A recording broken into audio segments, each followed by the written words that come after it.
Welcome to Residential Tech Talks. I'm Jeremy Glowacki, Executive Editor of Residential Tech Today. On this week's podcast, I'm joined by two very important members of the CEDIA Expo 2021 planning team.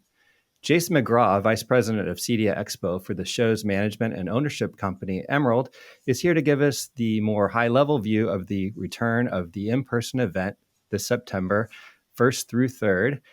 And Samantha Ventura, Senior VP of Education and Training at CEDIA, will provide some guidance about what we should know regarding classes and training that is planned for this fall at the Indiana Convention Center.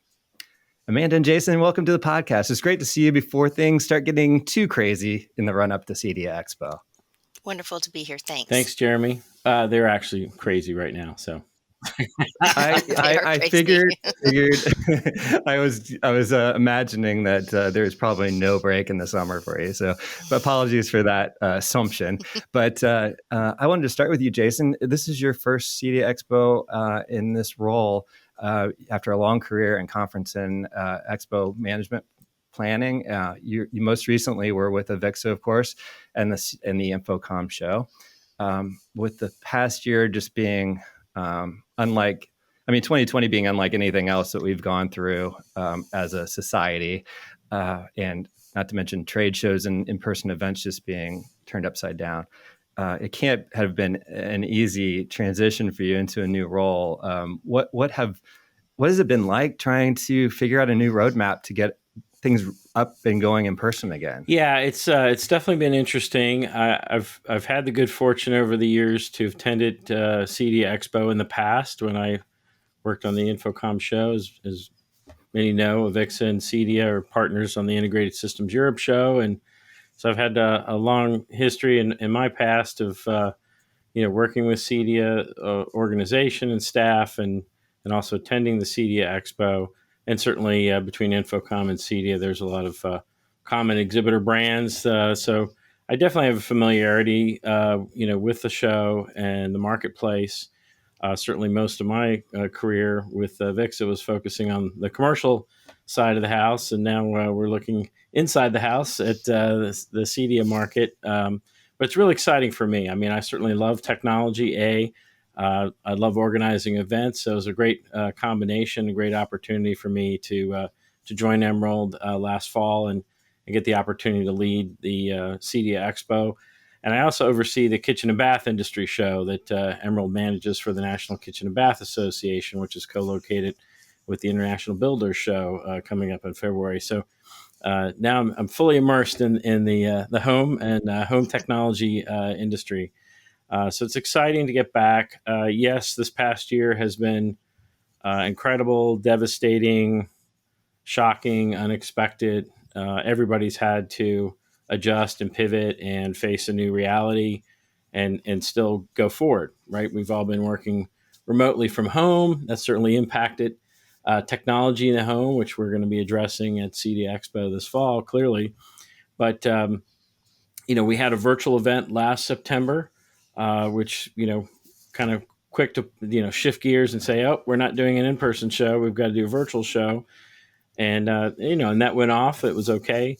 But, it's been almost 2 years since meeting in person. And, something's been missing for everyone. There haven't been any events to go to in the industry, no opportunities for face-to-face training and engagement and networking and seeing new products firsthand. So we think it's essential to get back to business, to be in person this September in Indianapolis. And we're really excited to be planning for that experience. I want to get Samantha in on the conversation here, and then we'll circle back, Jason, and talk some more about some of that planning. But Samantha, so you've already been looking at in-person training opportunities for CEDIA. Has that gotten underway yet? I know that it's on the schedule. Have you had some in-person events? Yes, we have. And we've had some at our headquarters in Indy, and then, of course, in the UK as well. And they have been attended well. And, as Jason mentioned, people just would love to get back to business and also see other people and learn in person. And I will echo Jason's thoughts. It was a really tough year, personally and professionally, for everybody. And we have a unique opportunity as, a member association who is a supportive largely of the industry, we felt it was really important for us to meet the needs of our members and also just the industry at large. It was really tough last year, and to have a fully virtual event, we did our very, very best, and we used some of the findings from last year to inform how we're doing it this year. And so you're going to see a virtual element still there. So I think that there can be truly a silver lining in every cloud, really. And in this case, for us, we really evolved what our programming was and how our reach could be, and kind of defibbed a little bit of our, I kind of say, bring it back to life a little bit, our programming, and maybe bring in a few things that we would not necessarily have thought about before. It also pushed us with certification. We know that we will always have our in-person certifications available to take our testing, but we also then moved to online as well for that. So we knew we were going to head towards that, but to have the need there, necessity never made a good bargain. And for us, it was a time for us to figure out a way to meet the needs of everybody as best we can, while still recognizing personally, many of us were struggling as well last year and still into this year. So I think we're in a very interesting situation. And as Jason mentioned, it's just exciting to be able to offer this event in person, and of course right here in our home, Indy. It just came together all very, very well. And so we're hoping that the strength of what we've been offering at headquarters and the numbers and the attendance will really show us and illustrate for us that a lot of people are ready to come and be with us in person. And of course, if they can't because of travel restrictions, et cetera, we're still going to have the virtual element, but we're just excited to have everybody back home with us at Expo this year. Yeah, I noticed that. Obviously, I'm based in the Indy area, so I'm happy that it's located locally. For me, that takes a lot of the stress out of it. Mm-hmm. However, I did just return from vacation in Orlando and Mm-hmm. went to the Disney parks, where things are starting to return to some semblance of what it used to be prior to the pandemic. So I'm comfortable now, finally. I think, Mm-hmm. fully vaccinated family, which is great. And I think when people start to get out in the world and expand their horizons beyond their local community, it opens your eyes that, okay, we can do this. Mm-hmm. You just have to get that confidence back and then follow the rules where they exist. Certain things like flights and Mm-hmm. expos and things you're going to wear your mask and be Mm-hmm. safe. But I would say that, Jason, from a planning standpoint, does it help to have at least a component, the CEDIA education arm of the show, locally based? It seems like that must help a little bit in the grand scheme of planning. There's got to be something that is easier here rather than a challenge, because it's back to what it used to be. Well, no bit. doubt.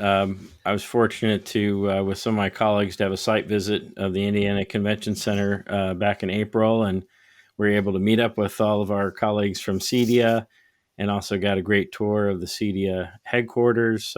Excellent facility, and really a showplace for the industry. So hopefully everybody will get an opportunity down the road to stop in and check it out.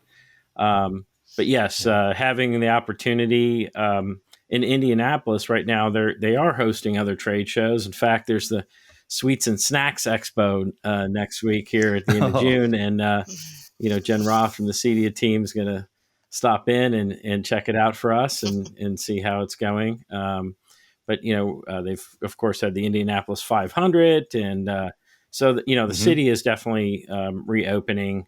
And we've been working very closely with the convention center and the city of Indianapolis and Visit Indy Convention Bureau, regularly, almost weekly now.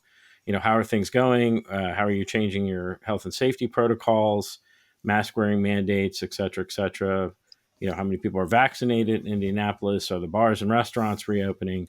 Those kind of things. And the positive news is, yes, that's all happening. It's being more conducive and positive environment for health and safety. Vaccination rates are increasing, restrictions are decreasing, and we're looking forward to have a very healthy and safe show this September. And fully vaccinated individuals will not have to wear masks. So that's great news. Excellent. That's news to me. That's breaking news, but we'll have an announcement shortly. We're still working on social distancing and capacity issues. And of course, if you're unvaccinated, as the CDC recommends, you should wear a mask, and that is our policy as well. So, if you're not vaccinated, it's not a PSA here to go out and get vaccinated, but certainly helps. But we understand that people make different choices, have different health issues, etc. And Right. but we're definitely we'll still have cleaning regimens and making sure the environment's safe and healthy for all who wish to attend the show. We understand that globally there's still some travel restrictions and so forth. Yeah. And adding on what Samantha mentioned, I mean, we're trying to capture as much of the show and make it as available as possible.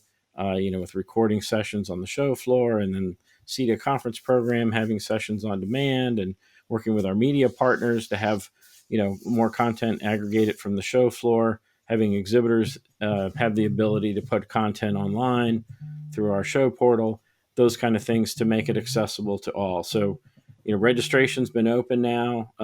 We encourage everyone who wants to attend the show in person or to attend the show remotely to register for the show. And, we've got hotel rooms there. I can report from my site visit trip that the city is wonderful, beautiful, walkable, clean, healthy, safe, and just a great environment to have an expo. And a great place to bring your family. You were just in Orlando, Jeremy, on vacation. Well, Indianapolis is a great place for vacation as well. They have wonderful museums, parks, trails, activities, and attractions. And, Indianapolis is also located within half the United States population within 500 miles. So Right. it's a great drivable city, between Cleveland and Chicago, Midwest, easy to fly to, great airport. I could go on and on. Great bars and restaurants, as you know. Those are all the things that you look for when you're planning a convention and a trade show. Do you have a great facility that's easy to do in a city that's easy to do business in and to travel to, and that has the hospitality and activities and entertainment that make for a great destination, a great experience. And that's really what we're focusing on, is having a great experience. Mm-hmm. Yeah, the return of in person, it's one of those things. When I was starting to think about it, you just get this lockdown mentality when you're trying to be safe and not venture out too far beyond your perimeter of your home. And I have to admit or acknowledge that I was sort of hesitant. Yeah, I don't know. I it's local, so I'm going to go, but I'm definitely going to be very safe. I'm not going to go out at night. I'm going to come back home because I'm local. This trip away, it just really started to let me feel like, okay, I am vaccinated. I'm going to trust the vaccination. I'm going to trust the protocols. We went to Disney because Disney is so strict, and we thought if we're going to do something fun, we want it to be within a parameter of something where, Florida is pretty much unleashed, but we can go to the safe little pocket. And then they started reducing their restrictions while we were there. We kind of went through that kind of adjustment period together. And I turned to my wife the last night we were there, because we were in an enclosed space with a lot of people on the line, and they had put up sort of barriers around and helped to keep us separated slightly. But I said, this is truly post-pandemic moment right here, because we're in an enclosed space with strangers. And you kind of just have to let it happen at some point. But hope that everybody, and you see people wearing masks that still need it for whatever reason, and that's great. For Samantha, there's an element to that in person that's just so important that I think we're getting to here for you in the training side. I know there's a hands-on element to what we do in this industry that can't be replicated with a virtual as much as you can do there. Can you talk about the blend of what types of opportunities for training are there going to be there in person, and then the combination with the virtual? Is there going to be a video taken of actual classes, or are you just doing like more of the testing and that type of thing? So we are doing both. We're let's back up for a second. You're exactly right that it doesn't matter what kind of class you're offering, whether it is technical in nature, so a boot camp style class, or even just a discussion based workshop. It is so nice to have people there for organic conversation, and that just cannot Right. be replicated typically online. It can be delivered well online, but there's just something about being able to be in person that really fosters really good discussion. And so, me teaching now, this is my 26th year. I will tell you that when the move went to online over a decade ago, it was really hard for me to adopt this. And so it's forced me out of my comfort zone, even just over the last 10, 12 years, to figure out ways to make sure that when something is there as a convenience or as a necessity, you make it the best that it can be. And so that's what our frame of mind has been in the whole time. The good news with this is often we have considered the technical classes that are really in person, hands on, to be the ones we've really kind of laid out in a way to be very organized, making sure that we're hitting every single thing, and largely left our business classes to kind of work through themselves, make sure. I mean, we have fabulous instructors anyway, so that's never been a worry. But this has now allowed us to be able to say, okay, let's audit our business class as well and figure out ways that we can also then implement things and not necessarily make assumptions that just because the way that they've been taught in the past is the way that they need to continue. So a lecture-based course, let's change it up. Let's make it a workshop style. Let's do what we can with the classroom size that we have and the amount that we're having in the classrooms. Let's make sure that they're learning from each other in a way that maybe before we wouldn't have necessarily thought of. So while we do have some tech and business, of course, we're having 42 business right now and 54 technical classes, which is a great amount. We will have some of them on demand later that are being recorded in person, and those are 22 of them. So you mentioned it. We have an all access pass. Somebody wants to come to the conference in person. We're so excited about that. And then they'll have access to the on demand later. And then, of course, some of those courses, 22 of them being recorded at the event to be put on demand later. And that's great too, because in the past we've had people say, you have such a huge lineup, we're missing something while we're there. We can't be in two places at once. So often they will send, somebody within their business to one, and then they'll go to the other, and then they report back. Now we have 22 that we've chosen based on feedback and also what we think is a really good offering to tape there and then have put in the on demand. So the one disappointment I will say is, we're working real time here. Jason mentioned it here, hot off the press, related to masks and everything, that there is no, we say set in stone. As much as we love to make our events and everything very clear, crystal clear from the very beginning, we're still working real time. And so we've made choices based on things that we knew even just a month ago, and that was related to a lot of the boot camp style classes that we would have had, rack building, those types of things we just couldn't offer. And that was Mhm. also because of social distancing. That's a disappointment for us. And we had to recognize and acknowledge that and realize that for some people wanting to bring their techs, this is going to be a bummer, honestly. Yeah. But then what do we get to offer instead? And so that's where we got to look at what the lineup has in it. And I'm just really proud of the merge of the technical classes with a real business element. So before we kind of separated out, here's our business classes, here's our tech, and our Mhm. instructors were really good about connecting those dots. Now we've been much more purposeful. So within your business classes, can you please make sure evolve a little bit to make sure that for somebody in our industry who's a business owner wanting to know specifically how do you sell this particular type of product or this particular thing that we've offered in the industry, what can we do? How do we speak better on that? Well, if we're going to teach you a good principle with sales, it should be for anything that you're selling. And so now Mhm. having those elements added in as opposed to just maybe a surface level sales class has been able to allow us to be a little more specific. And so topics like ROI, RMR, project management, classes that we've evolved this year, I'm really, really excited about. And of course, next year, as you said, things are starting to settle down. I think we're what I would call on the in between, not a Stranger Things reference, but just it is a Stranger Things to me. We're in the in between where you look around and you're like, well, I think this is our normal now, not even just a new normal. This is where we are.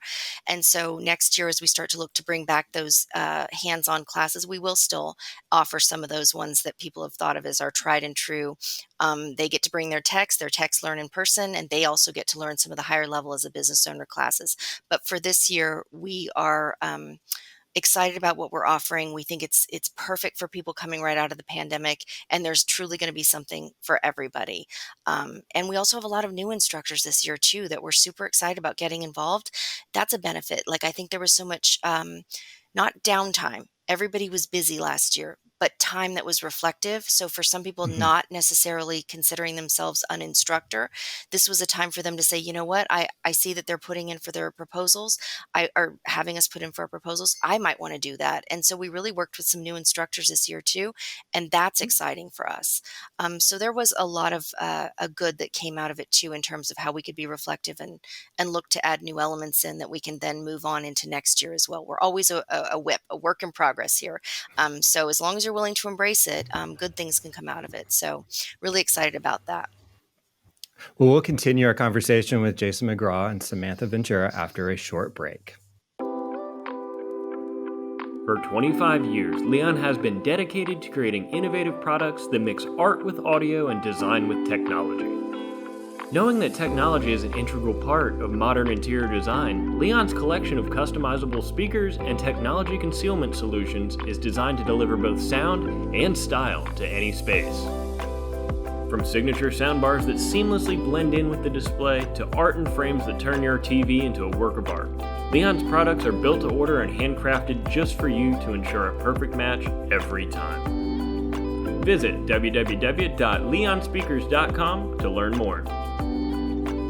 Welcome back. I'm talking with Jason McGraw and Samantha Ventura about CEDIA Expo 2021. So Samantha, just to follow up on what you were saying in terms of the content, I'd love to learn a little bit more about the new instructors. The idea of fresh blood in the mix there is always a good thing. Get some new perspectives, some new voices. Is there anything you can reveal in terms of content there? Did that generate new ideas for classes, or were they filling spots for classes that you had created in the curriculum? How'd that all work? Yeah, both. So always wanting to give a wonderful plug, a big plug for our CD Academy, our online learning management system. Again, brand new, a work in progress of 3 years that culminated this year into it being launched. Very successful, very excited about the classes we have in there. And this was a little bit of a learning curve. So some people would come, have come to us and said, I've seen some of the classes you're offering, and they don't necessarily have as much of the new to the industry flair. And it's like, well, that was very purposeful. We have a lot of classes, over 100 hours in our LMS now in the Academy.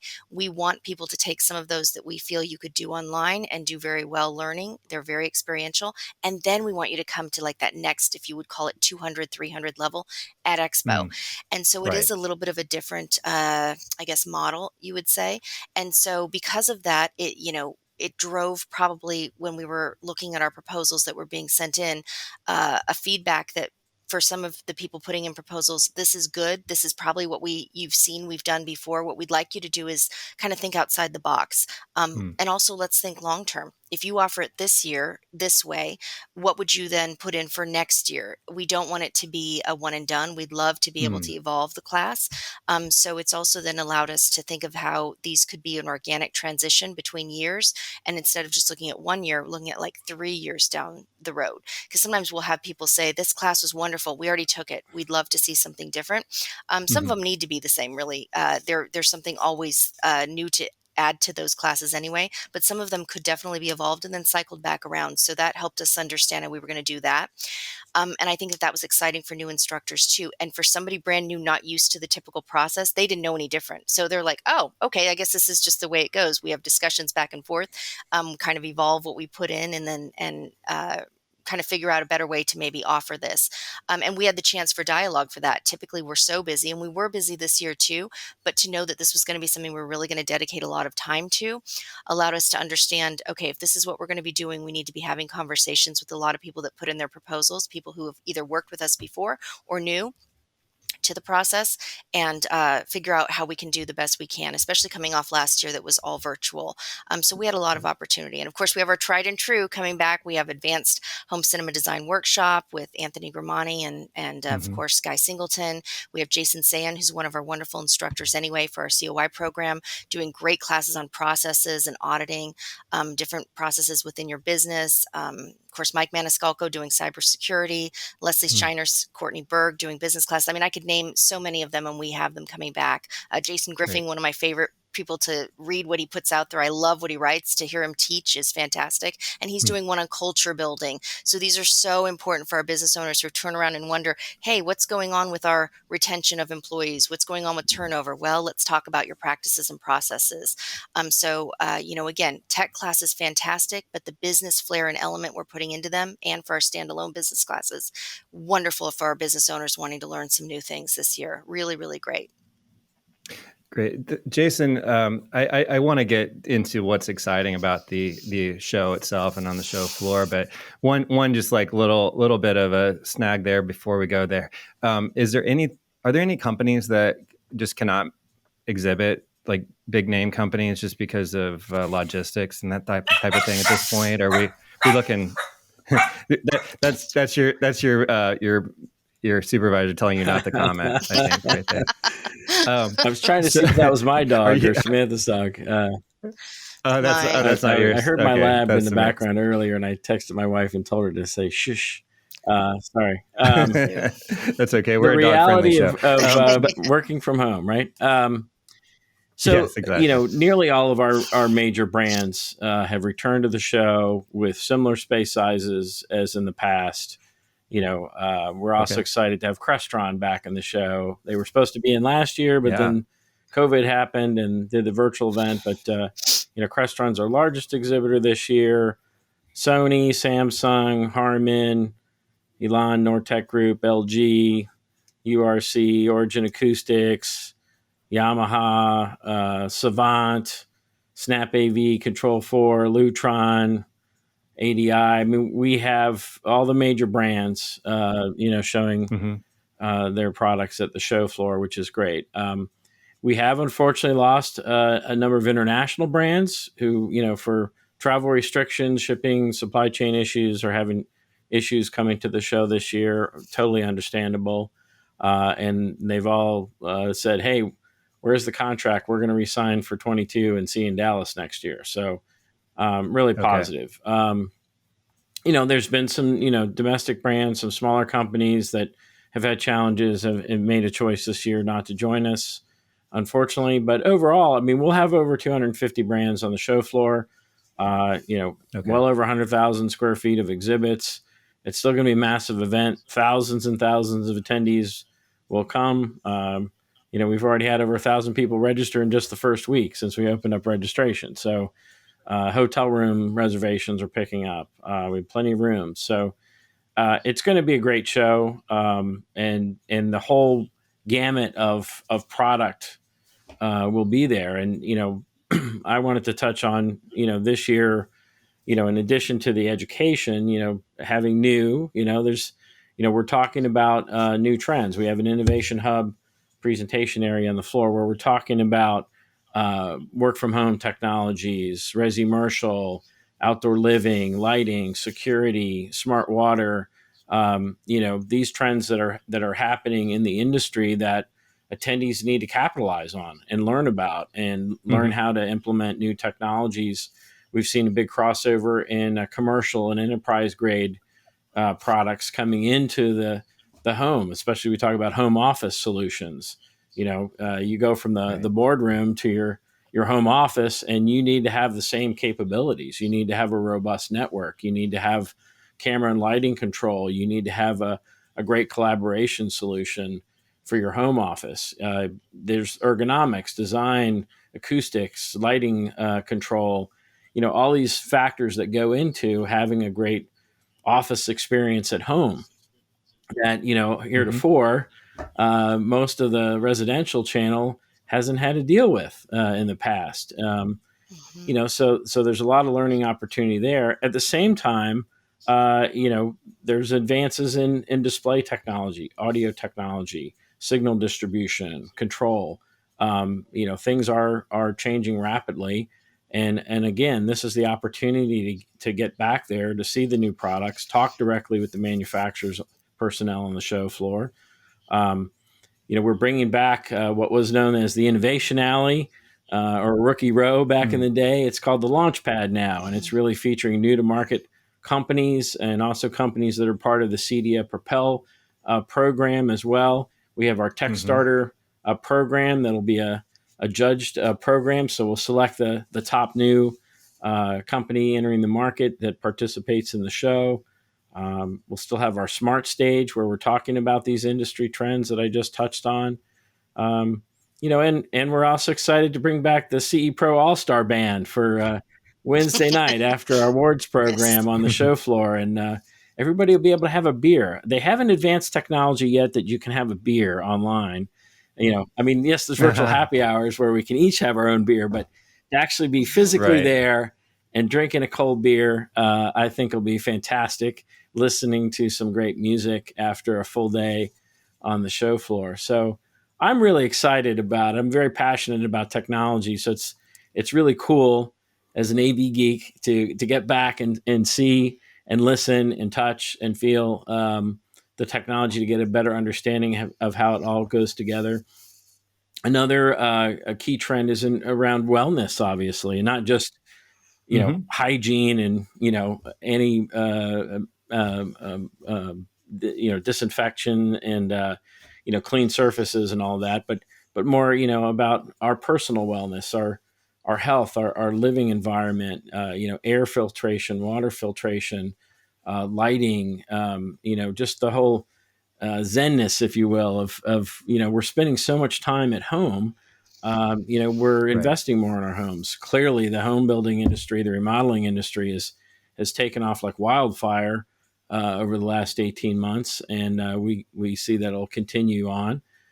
So there's great opportunities for integrators to speak with their customers and look at new solutions, and even fitness technology. I mean, there's just so many new areas of opportunity to engage customers at home and integrate those systems together for a greater experience. And so we're seeing all that come together at this year's show. It's an exciting time. I think it's exciting to get back in person to make those connections, to see the products. And we'll still have sound rooms. We still have manufacturer product training sessions. We'll still have high performance audio rooms at the show. So, all those things that you've known and loved over the years, if you've been a past attendee, you'll be able to take advantage of that. At the same time, if you're new to the industry, not or coming into it from one of many different tangent industry segments, and you're getting involved, it's just a great opportunity. So you can learn, see, connect, and it's a great opportunity. So that FOMO of missing out on getting back in person, I hope you have it. So you plan to register and be there with us. Well, I think if we can all get over the hump in terms of the comfort level of getting out in the world again, and I think a lot of folks in the industry are out in the world. They've been working in the world for the entire time because they've been an essential a part of this return. And I think if they can get the time to get away because they are so busy, this is a great way to just sort of reinvigorate the in-person event space, and you've made a great case for it. It sounds like going back to home for me for the event, and I think we'll see a great step forward. So, Samantha, do you have anything else to add before I wrap up here and give us some links to where to go? Sure. Well, I was going to echo what Jason's saying. I remember my first expo a few years back, and the show floor is just awesome. I mean, there's just no other way to describe it. You walk onto the show floor, there's a buzz, it's exciting. Even those people who think they stay very, very current on trends, and they do, there's just still something that you were not expecting. Right. And we do our very best with the conference to try to tie in, knowledge is power for us. So we always try to make sure before you get involved in something that could be, a business opportunity for you, let us help you understand the technology behind it, the true theoretical behind something that you're just going to go out and potentially use. Of course, we're always brand agnostic with our classes. We do that for a reason, to stay true to, the industry and our members and everything else. But we have sessions this year for Ask the Experts. We are so excited about these. We introduced these last year, and often, our tried and true veterans in this industry who come and speak on business practices or different things will be asked often from people after they've walked the floor, what do you think about this new type of, this, that, or that? Or, Hmm. are you seeing a trend of people really wanting lighting in the house that's much more focused on wellness, as Jason mentioned, as opposed to aesthetics? Like, what are you seeing? And so I think it's wonderful to be able to match that excitement, that buzz, with also that foundational, hey, now we can also help you have a better understanding of how to implement. It's not just aspirational. It can be actually very actionable for you, whether you come from a small or a large business. That makes me really proud that we've partnered. As we partner with Emerald, and always making sure that we're going back and forth. I mean, Jason and I have had such a good relationship this year and last year, making sure that once he came on board, we're really staying really focused on combined efforts to make this the best overall experience for somebody coming, wanting to experience, aspire to things, learn, and then of course take that information back to their business to implement and make it even more successful and relevant. So I just wanted to add that, really excited about those Ask the Experts, something we added last year, and we will always continue to do that. That was one of the most, our feedback was really good. It was one of the most loved things we offered that last year, and we're really excited about it this year. So can you just dive a little bit deeper into the Ask the Expert for me, and what that experience is gonna look like? Sure. Well, I mean, it's almost like you imagine a panel, if you will, and it's Hmm. very open. And I love that it's open because it adds a very organic element to the dialogue. So we have some real veteran instructors for us, and veterans in the industry, I would call them, coming in, and you can ask questions related to the topic at hand. So we have one on direct accounts, regional distribution, how that impacts your business. We have others on systems and processing and business practices in general. And often, like last year, what we saw was in this open forum, people were putting questions into the chat about things that they have maybe been wondering about, for years, and just wanted to hear from somebody, what does this mean to you? Has it been important? What are some of the pitfalls you saw with this?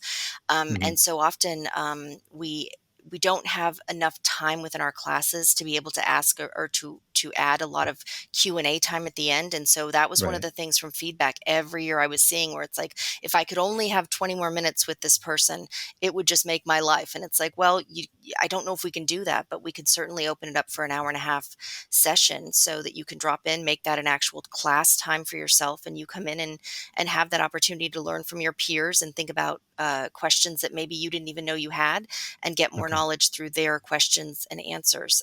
So it's a less traditional way of learning, but a really, Right. really effective one. Okay, so it's going to be like a classroom Hmm. setting, but just a more open Yes. dialogue. Yes. Got it. Okay, and Jason, one last thing, you've announced the keynote, so that's something else to get excited about. What can you tell us about our keynote speaker? Well, Poppy Crum from Dolby, fantastic speaker, Fantastic. really forward thinking and forward looking. And I think that's a kind of, reinforces the message we've just been discussing today, is that, it's a new environment that we're in today, and businesses, to be competitive, have to be forward thinking. And, having thought leadership from Poppy, in the keynote and throughout the programming that CEDIA is offering at the show floor sessions on our Smart Stage and Innovation Hub, and directly from the manufacturers themselves, you're going to find out what's next. But more importantly, challenge your thinking about, how do you expand your business in this new environment? How do you take advantage of new opportunities? How do you, work more meaningfully with your customer? And how do you look outside and establish new connections with other resources and other groups? One of the initiatives that we have at the show this year, and we focused on the last few years, is trying to bring, more builders, more architects, more designers, interior designers, folks from the kitchen and bath industry, from the home interior and home design industry to the show. They're the ones that are partnering with the integrators to deliver the solutions in today's modern homes and remodeling projects, and and really connect with the homeowner. And so if you build strong relationships across the trades and across the industry, you can grow your business in new and meaningful ways. And so understanding not only the technology and how it works, but the application of it, and putting yourself in the customer's shoes. How do they understand this technology? How do you build a better experience for them? That's the message and theme in the show is, moving forward, getting back to business, taking advantage of new opportunities, thinking differently. And so, I think that's reflected not only in our keynote with Poppy Crum, but the entire show this year. So it's going to be refreshing, not only to get back together, but exciting at the same time. So, hey, if you're, no matter what, you should feel confident and safe to travel to the show. Even if you're vaccinated, my son still wears a mask. He's fully vaccinated. Yeah. So, do do what you need to do to feel comfortable and safe. And, Right. I would just leave with that message, that, we're focusing more, we're assuming it's a healthy and safe environment at this point, and will be. We're focusing more on the content, the attractions, the exhibits, the products, the reasons that and love for coming to CEDIA Expo, and very excited to see everybody there. So definitely welcome everybody, and so go to CEDIAExpo.com and check out the show website, link to register, see all the courses on there, see all the exhibitors, our current floor plans on there. Connect with brands, and look forward to a great event. Jason McGraw and Samantha Ventura, thanks so much for joining me today to discuss CEDIA Expo 2021. I'm excited and ready to go when the summer ends. So I appreciate you getting us all enthusiastic about it and feeling confident about it. So thanks for your time today. Thanks for having me. Thanks, Jeremy. Take care. And that wraps up today's show. If you're new to Residential Tech Talks, please subscribe to the weekly show and consider rating and reviewing us on Apple Podcasts. Also, check out all the latest residential tech news at the magazine's website, restechtoday.com, where you can also subscribe to the bi-monthly magazine and to our Tuesday and Friday virtual newsletters. Until next time, please stay safe, stay inspired, and let us know if you have a great story to tell. Residential Tech Talk, lighting specialist, residential tech.